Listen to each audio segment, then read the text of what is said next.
Hi. So finally, Mikel Arteta and his Arsenal have achieved what they have been struggling and trying to achieve for last so many years. After a gap of 22 years, this team has tested ultimate glory in the form of English Premiership title. Yes, they have won the Premier League after 22 years of gap. Remember 2003-4 season where under Arsene Wenger's magical leadership, that team of Invincibles, they were called the Invincibles because they had finished the season as the team which was unbeaten in 38 games, 26 wins and 12 losses. That team was called supposedly the Invincibles, and they had won it. And that time nobody thought that that would be giving away to a 22 years lull period of barren trophy cabinet, because they were looking so strong. They had shifted to a new stadium called the Emirates, where there was more capacity, more money was flowing in. And 2 years before that, in 2001-2 season, they had won a double, domestic double, which was their third domestic double, because in 1997-98 and in 1970-71 they had achieved that also. So that was a team with great pedigree, with under a great manager, charismatic and inspiring manager, a great team with Thierry Henry and co there.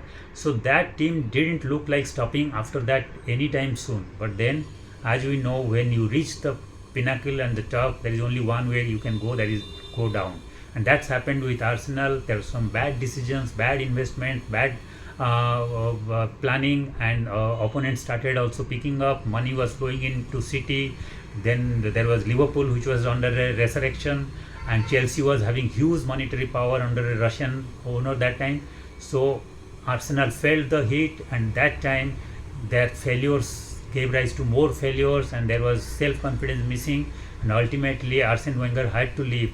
It was unthinkable that you had to think of a father figure like Arsene Wenger, who has achieved so much, had to leave because he felt that he had run short of ideas, he had nothing left to give or inspire his team.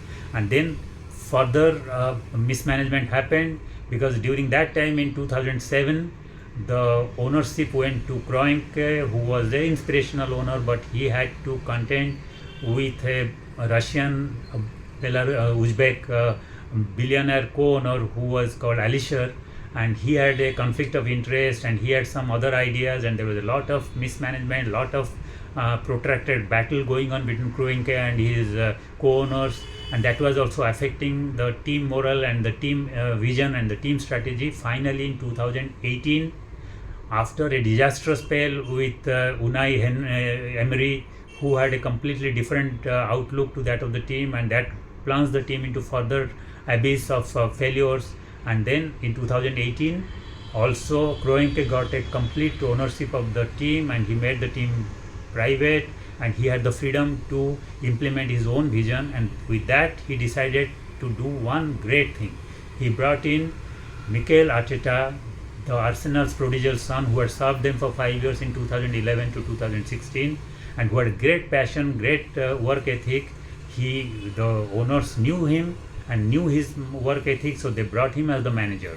If you remember, in 2011 to 16, yes, during the stay of Arteta, Arsenal didn't win the Premiership title, but they won two FA Cups. So he was instrumental in winning two FA Cups. Ultimately, they won 3 out of 3 FA Cups in 4 years.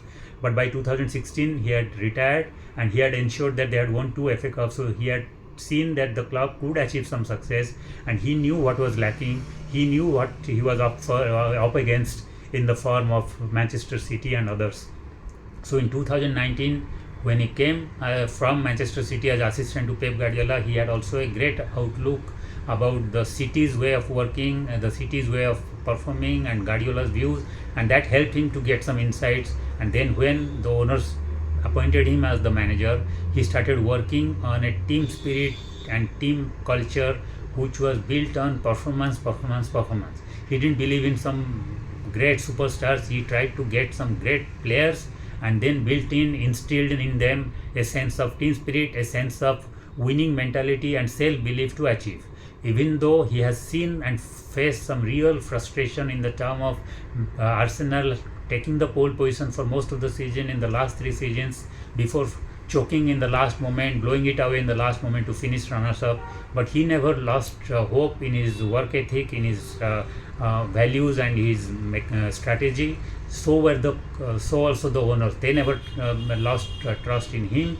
They trusted him. He trusted his team, and he believed that ultimately glory and success would come their way. And finally, yesterday when Manchester City drew 1-1 with Bournemouth, the gap between them and Arsenal was stretched to 4 points, and with just one round of games remaining, the EPL struggle was over for Arsenal. They knew that they had won the championship because nobody could catch them, not even City under Pep Guardiola. So a fantastic way to finish the EPL this time also with a great show. Only 5 defeats out of 38 games, and they were deserving winners. Just that in the last couple of months they had a few mistakes here and there, and they dropped a few points that allowed City to come clawing back and trying to give them a fight. But overall in the entire season they were looking by far the best team, and Arsenal was looking the deserving champions. They were the team which was undefeated going into the final of the Champions League, and they are now going to face the defending champion PSG with a lot of self-confidence after winning the Premiership title yesterday night. So on 30th they will be really feeling buoyant when they will be facing PSG, and who knows if they can stop the PSG juggernaut and win that Champions League. That would make this season as the best ever season, because they have never won the Champions League, and now they would be really seriously fighting with the 2003-4 team or the 1970-71 team as the best ever Arsenal team. They would be competing with those teams, and there would be many who would be fighting or would be contesting that claim that yes, this is the best ever team, because in terms of achievement and trophies they would have achieved something unprecedented which none of their previous teams had achieved if they go on to win the Champions League. So yes, Mikel Arteta deserves all the credit, because he never lost hope. He stayed committed to the cause. He believed in his formula, his strategy, his methodology, and finally the team delivered. And now we can expect some departures also, because some core team members are getting aged or they have very few years left in their contract. So we can expect that players like Jesus or Martinelli or Havertz or even Trossard or even Odegaard may leave, and they were the core of that team which gave them such success this year.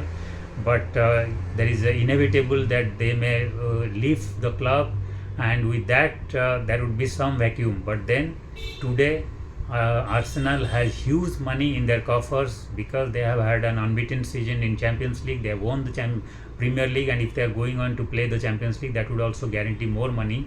So their coffers should be over, and also around $350 million which they have spent on these big stars which have given them the result. If they leave, that much money also would be released to him. So there would be no dearth of the fund for him to buy some great players also. And there are also talks now going on that maybe he is going to go for Julian Alvarez from Atletico Madrid, or Kvaratskhelia. It's a very difficult name to pronounce, from PSG, who is a great midfielder. So he's trying to get them on board. It may be a little difficult such great star to come back to his team, but he will definitely get, if not them, then he will get some other great stars, because he has the money, and Arsenal now has the trophies in their cabinet to attract the best. So that should not be a problem. And there is another reason why Arsenal may not think that this is their a freak season of glory.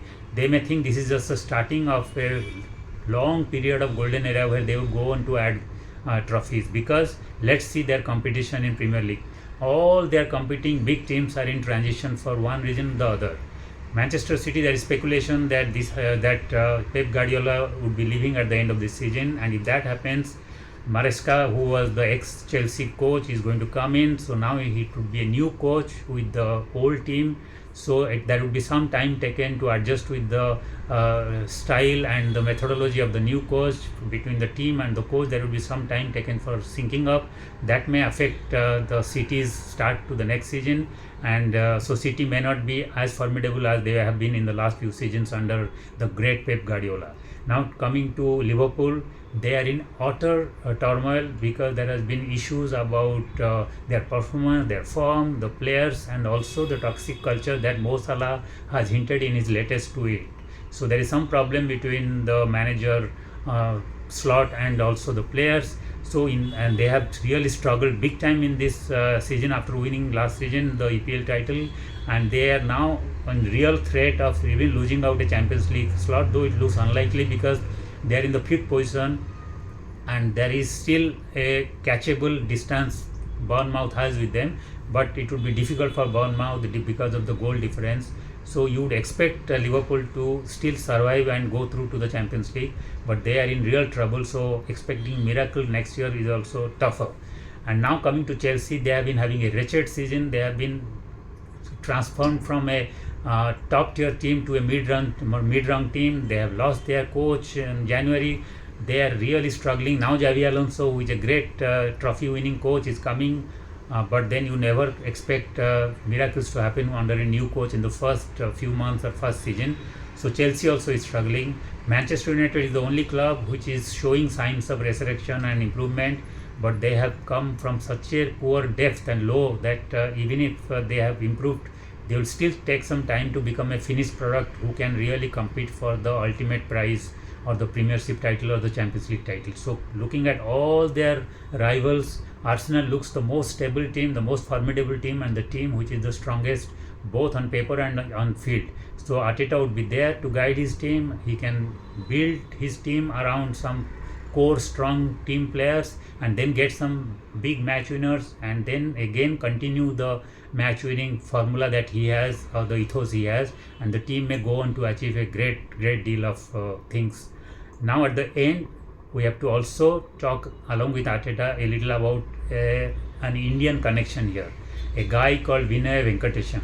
Yes, Vinay Venkatesham, who was the CEO, has already left in 2024. So some may say, how can you talk about him or give credit for Arsenal's ultimate glory? But yes, if you look back his journey and his contribution, a lot of what Arsenal has achieved today has to do with the last 4-5 years, and for that you have to give thanks to the guy called Vinay Venkatesham, who had an Indian father who was a doctor who came from Hyderabad in 70s and then settled down in UK, and a lot of the credit of Arsenal's resurrection goes to that guy called Vinay. He joined them as the head of global strategy, and then he also took charge of business strategy and commercial activities. Then he became the chief commercial officer, and then he became the managing director, and then ultimately the CEO. And when he became the chief commercial officer, from that time onwards he realized that the 2010s have proven that the era has changed in terms of functioning and operating of clubs. It was no longer the good old formula of get money and fans and those kind of things which would be giving money. He realized that corporate sponsorship is what is going to guarantee the sustainability of big clubs, and that's where Arsenal was losing out to clubs like City or even clubs like Liverpool and Manchester United, because they had already understood that logic and they had already got the corporate sponsorship and money. So it was Vinay Venkatesham's ideas to really go in that direction also and explore multi-billion-dollar deals, and then he managed to strike deals with great corporate brands like Adidas, Dell, Emirates, and Shobha Developers from India. Then the money started flowing in, and once his coffers were full, he could ensure that there was the 50% wage to revenue ratio was maintained, and that ratio was legally mandatory for him to spend money or for his team to spend money. That gave the owners Kroenke and the manager Arteta in 2019 the freedom and the fund to go and invest in that core team of the 6-7 players that included some great players like Saliba and Saka and Trossard and Martinelli and Odegaard. Those kind of players, he could spend money and then he could get them and then slowly build a match winning team around them. And that's where Vinay's name comes, and that's where a little Indian connection comes, where Arsenal should also be thankful to the Indian connection. So let's celebrate Vinay's contribution. Let's celebrate Kroenke's vision as a owner. Let's celebrate Mikel Arteta's managerialship, and let's celebrate the great team of Arsenal, which has achieved a formidable and unprecedented task of winning a Premiership title after 22 years. And who knows, they may double it with Champions League 7 days from now, or say 10 days from now on 30th. So let's wait and watch. But in the meantime, congratulations, Arsenal. Thank you.